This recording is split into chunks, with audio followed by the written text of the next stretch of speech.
If you can find me in the modern NFL, let alone getting a fourth year in terms of no playoffs, how about a fifth year? Joe Douglas has been here 5 years. 5. This is 6 coming up as the general manager of the New York Jets with no playoff appearances. So all this stuff about, even last year, the Jets crushed it in the offseason the year before. The Jets did this, the Jets did that. The sad reality is the reason why there's always this overhaul and there's an abrupt offseason recalibration by Joe Douglas is because, quite frankly, Joe Douglas hasn't done his job well. So every single year, he's got, I don't have an old lineman. Let me get this guy. I need a receiver. Let me get this guy. Lazard. Now Mike Williams. I think Mike Williams is going to be good. I do. I like him a lot more than Lazard. I like the theoretical pairing if we even get out of training camp with Garrett Wilson and Mike Williams. I do. I'm not saying that they're valueless, but do not tell me that what's transpired in the last 2, 3, 4 days for the Jets that it's going to portend good things automatically. I don't want to hear it. Wow. It's a different approach for me. I'm not going to be the guy who says we won't win, but I am done being the guy who says that we will. Show me. He's done nothing. I respect it. I'm surprised, but I respect it because I feel like a lot of Jet fans are excited about the moves. I'm not disagreeing as far as Joe Douglas hasn't done enough in his tenure. He hasn't done anything enough. But this year, what do you want him to do this offseason? They needed to rebuild the offensive line. They needed to add a veteran wide receiver. They did that. Now, the problem is these guys are always hurt, so you got to keep them healthy. But on paper, I know they play the games in reality. On paper so far this offseason, with still big moves to come in the draft, and they have that top 10 pick. We'll get to that later on, what they should do with that.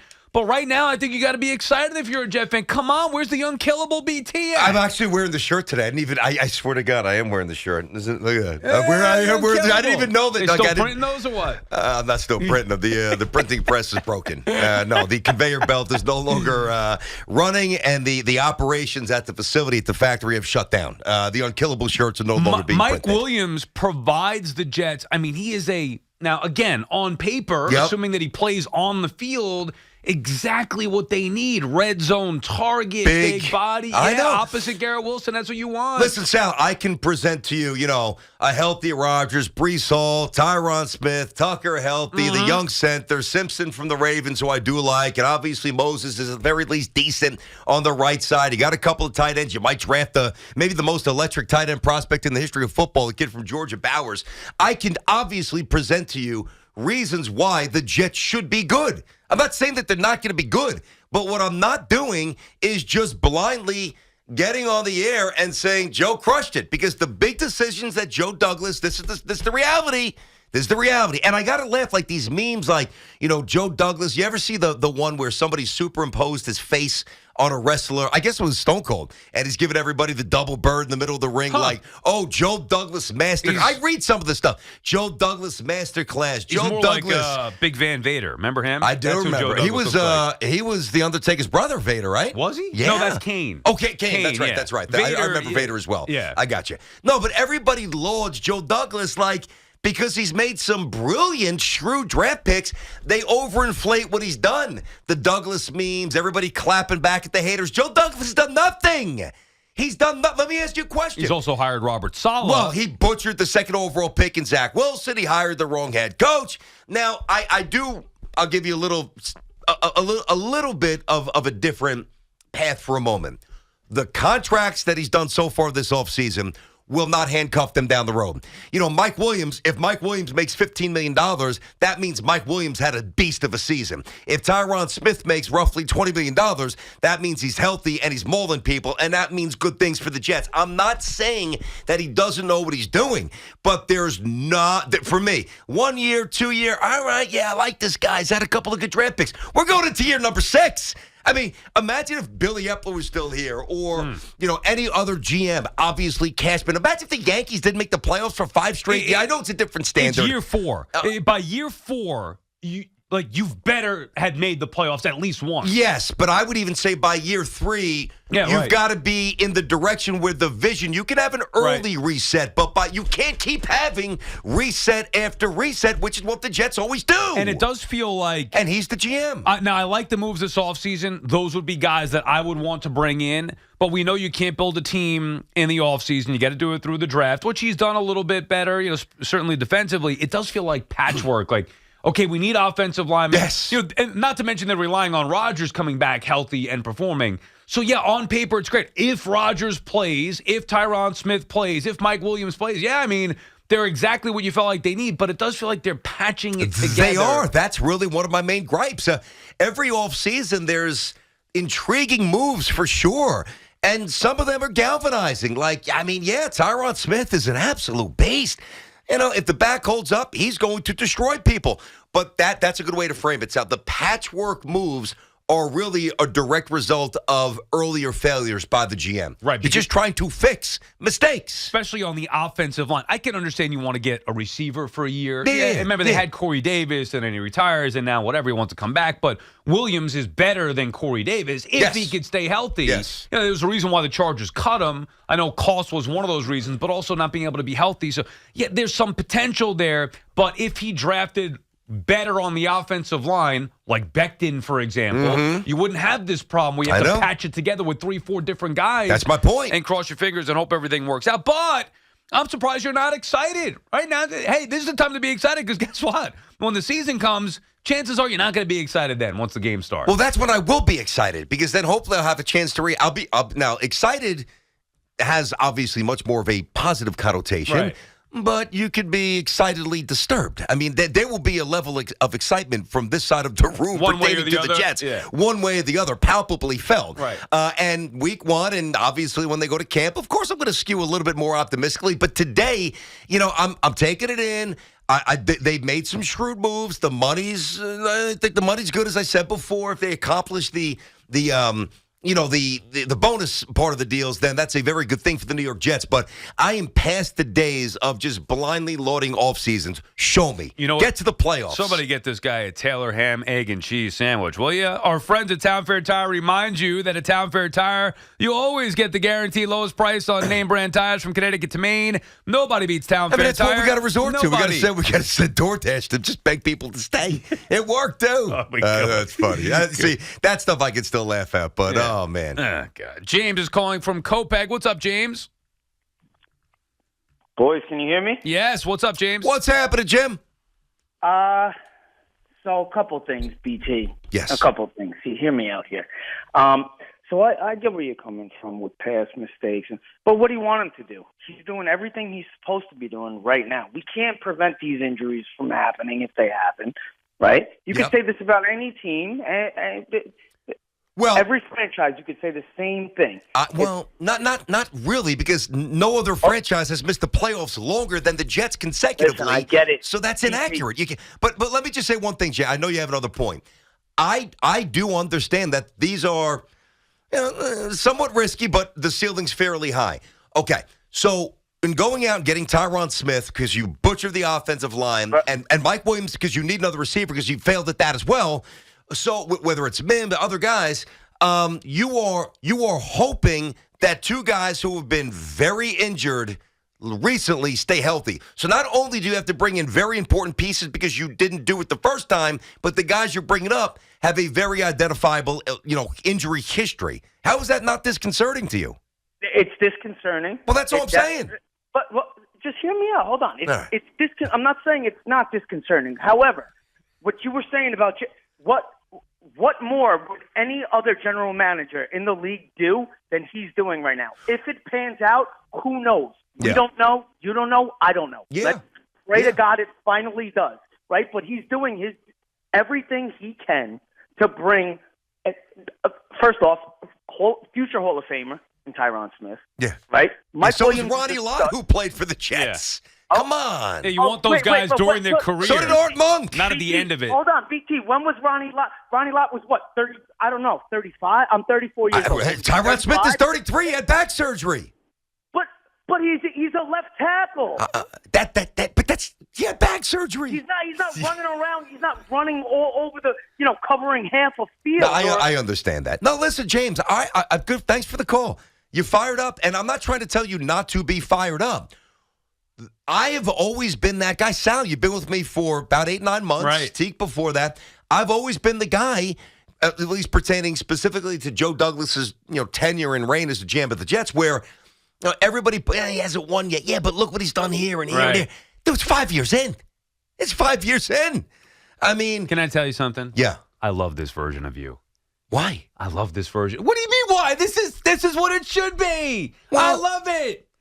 Getting on Joe Douglas. He hasn't done squat. I like that, BK. It's not about, you know what he's done? He's won the offseason yet again. Joe Douglas wins another offseason, and that's not good enough for you. It's not good enough. You know, just because it's good enough for you for Steve Cohn, who's done nothing for you, it's not good enough for me with Joe anymore. Hold on there, big fella. Hold on. No need to break Steve Cohn into those tables turn pretty quick. No, but I like that a lot of Jet fans are excited about this, and I get why, but I like that you're not getting sucked in yet again. I don't want to say I've seen it before because that seems like I'm reaching for the playbook of negativity.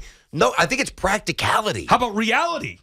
Or that, or, you know, maybe it won't be the reality of this season, but thus far in Joe, and I'm not even talking about the fake spike and Blair Thomas, forget about that nonsense or whatever, but in Joe's reign, that has been the reality. They are losers. The problem is, and this is like right now to the caller's point, and I agree with him to a certain extent, like what more do you want Joe Douglas to do now? Really, there's not much more he could do now. Try to patch together the offensive line. But to your point, because he's failed in years past, he's got to patch this thing together. And generally, free agency, even when you find, who was the cornerback the Jets brought in? DJ Reed? No. I'm talking about years ago. That was a total bust that I love. Was Trumaine Johnson? Years ago. Oh, yeah, Trumaine Johnson. Right, oh, God. I think that was that Idzik or McCagnon? Yeah, it definitely McCagnon, wasn't Joe. I think it was. But anyway, point is, I remember loving that move. In free agency, sometimes, even guys that appear to be in the prime of their career. Le'Veon Bell, exactly. Took the words right out of my mouth. Even guys that appear to be in the prime of their career, they don't always work out. And now the Jets are bringing in guys that are not in the prime of their career, that are on the last legs of their career, the back nine, the downside, maybe even the final hole, and they're crossing their fingers hoping that they could stay healthy and make it work and all come together for a year. That's a lot to ask. I'm not going to lie. When I was sitting there on the couch on that Monday night against the Bills, and when Aaron went down, I honestly changed forever. There's a part of me that just changed forever. It just changed. There's only so much somebody could take. That was a rough one. I mean, even aside, like that's... Yeah, and my limit's always been higher than most, but something forever changed in my Jet fandom that night. But you did I admit it. But you did come back the next day. I know. Maybe you were fighting your inside because you knew something changed inside you, and you were like, "This is not me. I'm unkillable." Yeah, I mean, on a deeper, sporting psychological level, probably. I'm sure there were a lot of, wires that were crossing that led to that outburst. I'm sure there was some conflict, like Darth Vader. Right. Yeah, I'm sure. Right. There was the good, there was the bad. E.T., I am your father. Dude, stop, man. I'm hopeful. I do think that there's value in some of these moves, that I'm not blindly stamping the Jets winners of the offseason. I'm done doing that. I've done it every year. I've done it. Charlie is in Bethpage. What's up, Charlie? Hey, BT and Sal, you guys are killing me. I love it. BT, what a week you're having. St. John's on Monday, and now the Jets said, hey. And Sal's talking to you like you're a therapist. Oh, boy. Oh, yeah. He's the guy that you want to sit down and get advice from. Love to see those degrees. How's that? Tell me about the Jets. How are you feeling about that? Yeah. Yeah, go ahead, Charlie. Give him a co-payment, man. You guys are killing me. Yeah, I'll give a co-payment. Oh, God. With the Jets, you better have good insurance, though. Go ahead, buddy. You got to like what he's doing. He's got to do something. He's saving his job. Basically, what he's doing is saving his job because it's been a disaster. So I'd rather have a GM working the phone lines, calling people, getting the job done. We had to build up the offensive line. We did that. We needed a receiver with Wilson. We needed that, and I didn't want to go get a young guy in the draft. I want to get a left tackle since he screwed up the last one. He better not screw up another one with Sexton. And I don't want to draft to the quarterback, so let's not have him ruin that again. So nice decision. He's doing the right thing. But okay. Well, you hope, Charlie, and thank you for the call, that Joe Douglas is drafting a quarterback. Not this year, but that would mean that he's done enough to get into the postseason this year, and he retains his job and eventually is drafting the replacement for Aaron Rodgers. I mean, that's what's next. Rodgers could talk about playing 2-3 years, whatever it may be. The reality is the Jets have to already start to think, okay, we're all in this year, bringing in who they brought in, knowing it's with Aaron Rodgers. Maybe they could run it back one more time next year. Beyond that, and even if they do that, I would still rather have a rookie quarterback behind Rodgers, or at least third string, that you have in the building to learn from Rodgers, be in that quarterback room, not this year, like I said, next year, and then try to transition. I think that that's all part of it. The problem is when you are drafting and trading and signing free agents for your job, literally, how much of the future are you really thinking about? The longer down the road future. Right now, I don't think he is. Right now, I think it's a... No, it's I got to save my ass kind of thing, Right. which I get, and he's trying to. And again, Joe has done some good things, and I do think if Joe gets, if he doesn't win this year, he's going to get fired. Do I think that Joe has value around the league? I absolutely do. I think he's a stand-up guy. I think he's a shrewd football man, and I think his acumen's pretty good. I do, as crazy as that sounds for somebody who was 27 and 56 in his career. The one thing that I don't get, and I want you to give me a number on this. I don't mean 50, 60, 70, somewhat modern NFL. What percent, give me a percentage of, how do I want to frame this? Give me a percentage of general managers who in their first 5 years didn't make the playoffs and were brought back for a sixth year. 2%? Yeah, I would say 1%? Probably not 3%? even, right? Yeah. I mean, I would go closer to 0%. So whatever. There's always some outlier. Right. That's why I don't Right. say 0, Right. but it's probably inside of 2%. Now, that doesn't mean that Joe can't be one of the 2%, or I should say a portion of the 2% or whatever that number is, that just, takes that and, stares it down and reverses history and creates maybe a new thread of positivity. Oh, wow, Joe was on the brink of being fired, and look, Right. here we are in confetti. Jets won the Super Bowl Right. 3 years down the road. I'm not saying that can't happen, but the rope that he has gotten is almost without precedent. And this year in particular, he got roped because of Aaron Rodgers Yep. going down. But he also was the general manager who put the organization in a position where they had to get Aaron Rodgers because he drafted poorly. Because if Zach Wilson was the guy, you wouldn't have had to go out there and rely on a 40-year-old quarterback. BT and Sal on the Fan, more your Jets calls